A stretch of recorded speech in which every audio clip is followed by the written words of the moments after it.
général Traoré se propageait dans les quartiers, des milliers de personnes sont descendues dans les rues pour manifester leur joie. Des pillards en ont profité pour dévaliser quelques magasins du centre-ville. Plusieurs foyers d'incendie ont été allumés sans que les pompiers puissent intervenir à cause de l'extrême nervosité des militaires.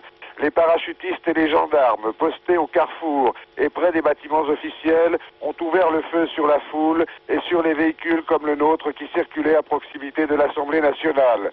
La confusion la plus totale règne encore en ce moment. Aucun responsable de mouvement démocratique n'est joignable au téléphone alors que l'armée tire encore à feu nourri à proximité du centre de Bamako. La rumeur dont faisait état Gérard Beaufils dans son dernier appel, avant que les communications soient coupées, la rumeur de l'arrestation du général-président Moussa Traoré est donc confirmée. Après 23 ans de règne sans partage, il a été destitué par l'armée malienne qui l'avait porté au pouvoir en 1968.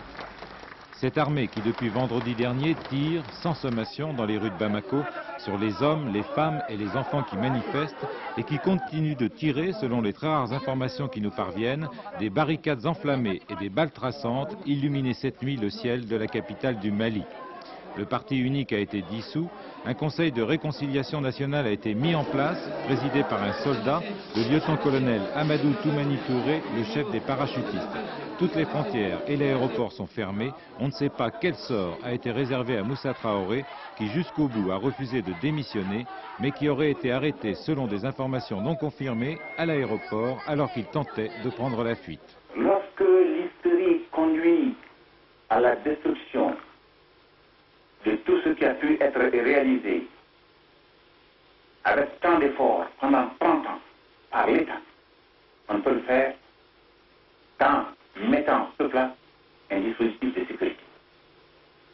Vous appelez à l'apaisement, mais vous entendez quand même rester ferme devant le désordre. Il vaut mieux être injuste et ne pas se laisser déborder par le désordre. Selon l'un des leaders de l'opposition, l'armée n'aurait pris le pouvoir que pour stopper le bain de sang.